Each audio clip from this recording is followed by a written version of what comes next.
রোজ সকালে সবার একটাই চিন্তা, রোজ নতুন নতুন কী ব্রেকফাস্ট বানাবো যেটা ইয়ামি হবে আবার হেলদিও হবে। আজকে তাই বানিয়ে ফেলেছিলাম আমি ভেজিটেবল অমলেট, যেটা আমার হাজব্যান্ডের খুবই ভালো লেগেছিল।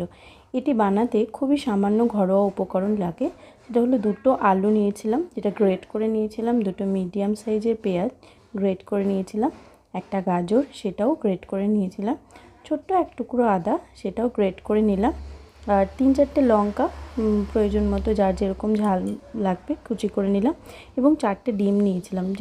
যেহেতু আমরা 3জন খাবো, মোট 5টে এরকম অমলেট হয়েছিল। তো সবাই নিজেদের লোক মানে কতজন খাবে সেটা বুঝে সেই পরিমাণ মতো ডিম বা সবজিটা অ্যাডজাস্ট করে নেবেন। এবার কড়াইটা গরম হওয়া মাত্রই আমি ব্যাটারটা একটু দিয়ে দিলাম গুলে, এবং তারপর উল্টে পাল্টে কিছুটা সময় নিয়ে একদম সিমে করে আমি অমলেটটা ভেজে নিলাম। দারুণ হয়েছিল অমলেটটা, তোমরা ট্রাই করতে পারো।